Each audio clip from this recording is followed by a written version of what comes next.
Yes, I'd like to welcome you back to another episode of the Grill the Podcast Show, baby.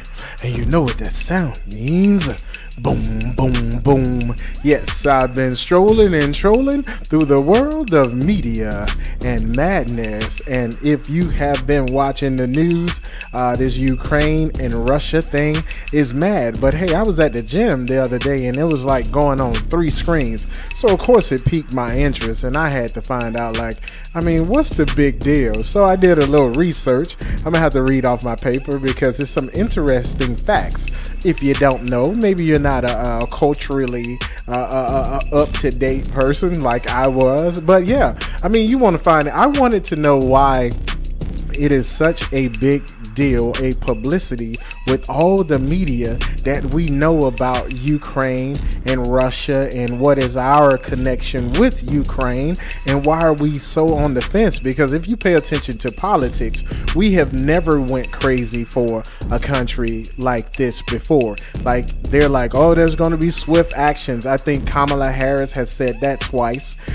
President Biden has said about the things that he will do if Russia attacks Ukraine. So I had to find out why. So of course on my research, the why answer starts with the total of $5.4 billion. $5.4 billion that America has invested in the security and non-security assistance in Ukraine. Yeah, that's a lot of money. You got to protect your investment. So, because for me, I was like, there has to be something more. Of course, it can't be gas. We know it ain't COVID. Like, what is the big deal? Why are we running? Because a lot of countries are at war. If you look at Afghanistan, I think of Afghanistan, we pulled out. So you have to really think, like, what is the big deal? And when I say the big deal, I'm not being insensitive. I'm looking at it from a we the people standpoint. And as a podcaster, I'm like, why is this all over the news?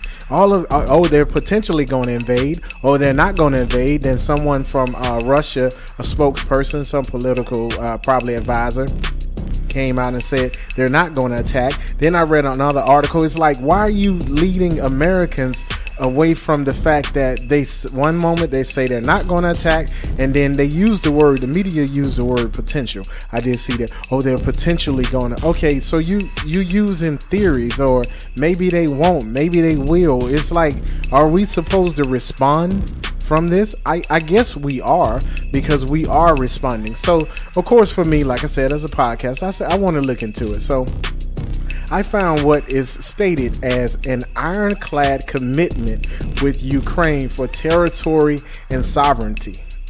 What? Really, ironclad. That means it's not moving. Of course, America's commitment to the Ukraine says diplomacy, being diplomatic, is the only way to resolve any crisis in the Ukraine. Now, of course, they're trying to be diplomatic with Russia and dealing with I don't know. I didn't see any political ties. I did see an article that says what Russia wants with Ukraine, and then I found out probably the same thing we want, and I'll get to that at the end. But basically, the diplomacy of America is basically being utilized, I guess, as an example to bring Ukraine more to the democratic process. I guess diplomacy is a good thing. It's not a bad thing. But $5.4 billion invested in security and non-security assistance. I think that's what we do, probably with a lot of countries. But this said commitment, it took place in 2014. This is not a Biden's thing. It's not an Obama thing. I think it's more Trump, or maybe something that was in the line or already in negotiations and working, because these things take years to work out. But basically, the agreement was made in 2014.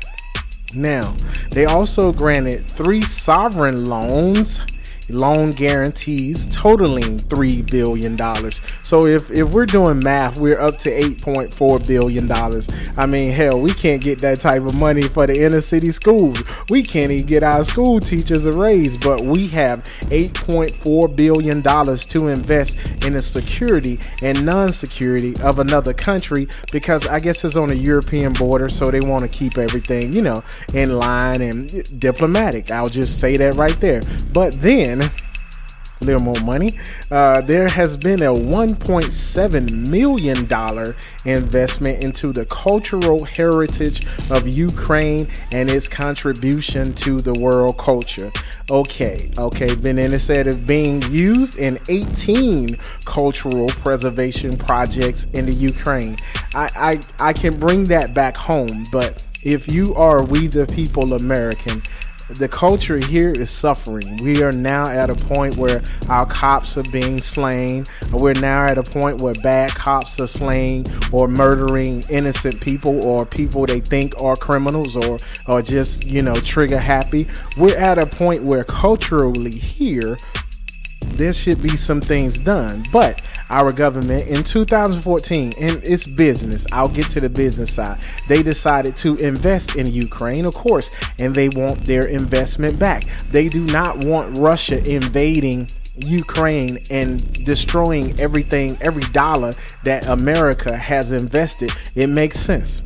Want me to tell you why it makes sense? Because the company of the United States of America has made a financial investment into another country and has to protect that investment. Yes, the United States of America is a country. Now I'm gonna go back to something the former president said. He's gonna deal with all of our political allies, countries who support us, our allies across the globe as business partners. This is a business.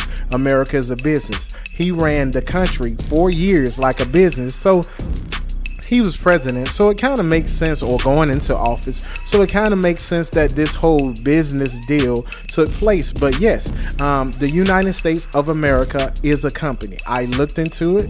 It is a company, and I'll get more into that. But however, we the people right now are being sold like that there's a humanitarian effort to stop this war. It's all about good business. Protect your investment. It makes sense because when I'll get to that. A couple of things they do. They do computers. What they fry chicken in. I think 61% we import. I think oil that we fry food in. So that's a big thing because we love our fried chicken. We love fried food. I say it like that. Sorry for being so racial, but we love fried food here. They fry Twinkies. Gotta have something for that, right? So, so basically the company of the United States has made over, 10,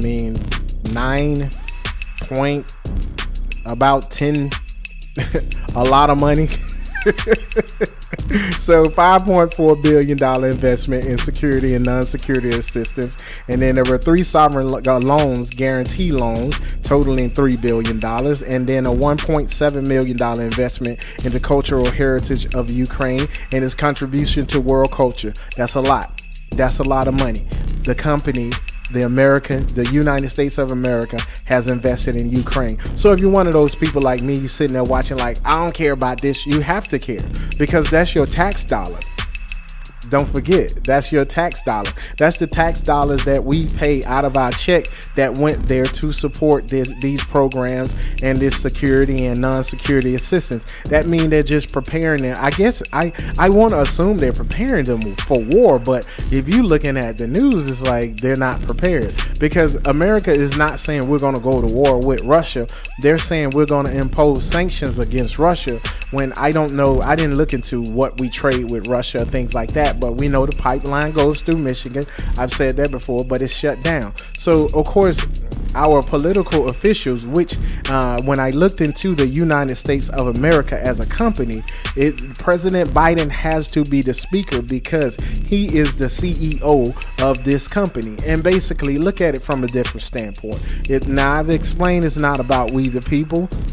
It's not about our rights being infringed upon. It's not even about gas prices. It may be oil, I guess, cooking oil, but it's not about our gas prices. It's about an investment that we, the people, through tax paying, have made into the Ukraine. So it makes sense. Now, of course, war, I've said this before, war is bad. The only people that suffer from war are the citizens. It is no one else. We're the ones that will have to pay higher prices. They're the ones that will lose life, or we're the ones that will lose life. So no one really wins. But being that now that I've told you, the United States is a company.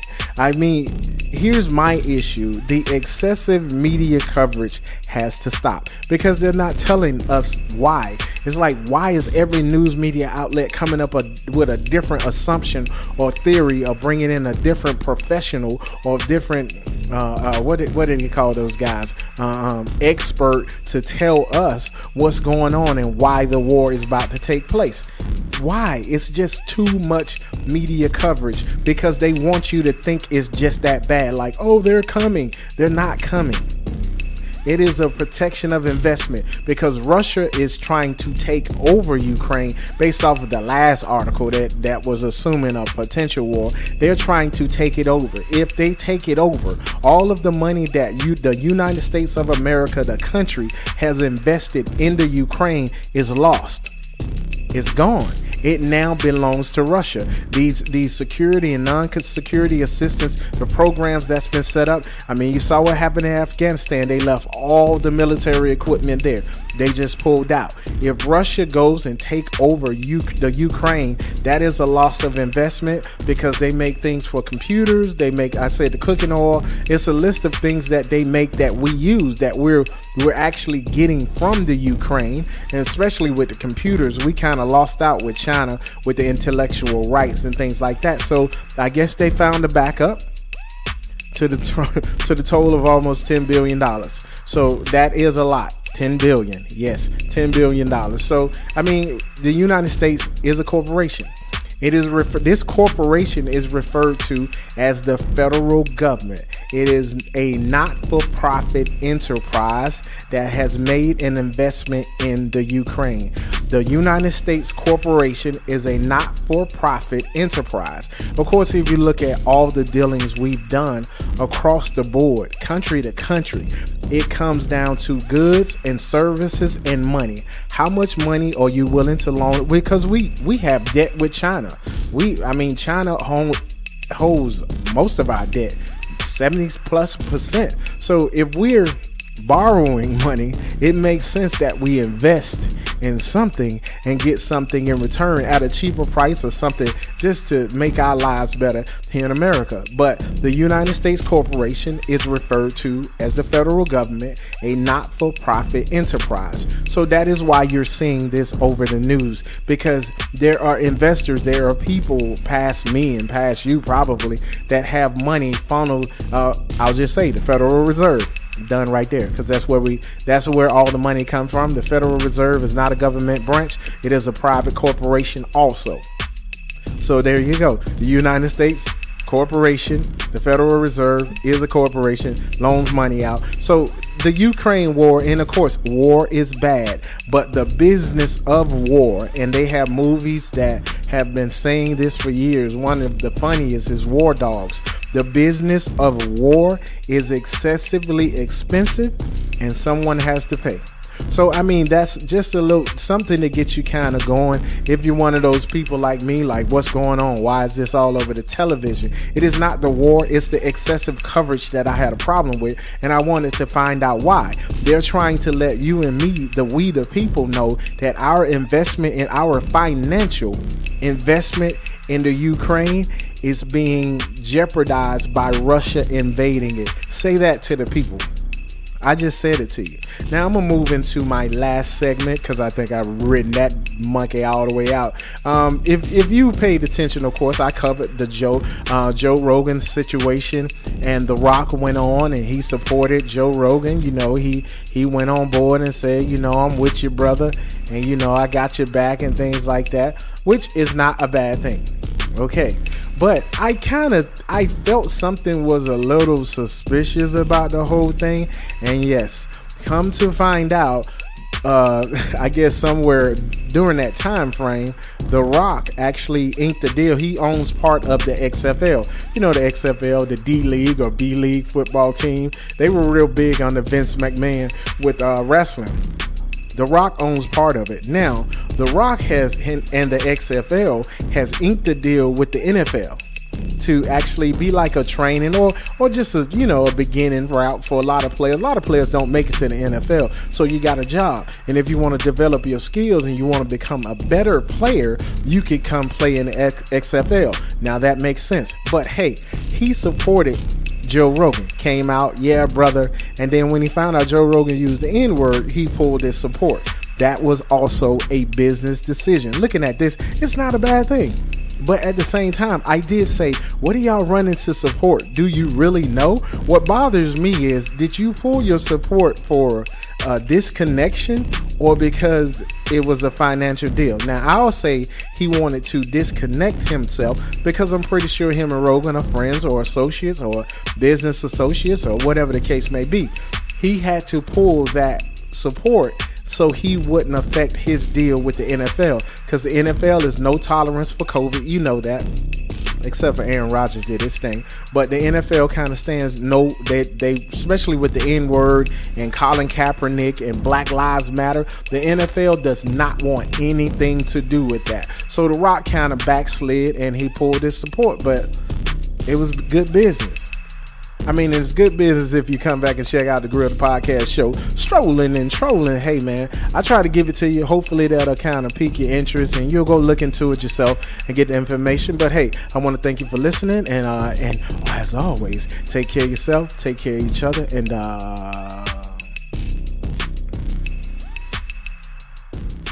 welcome to the Grill.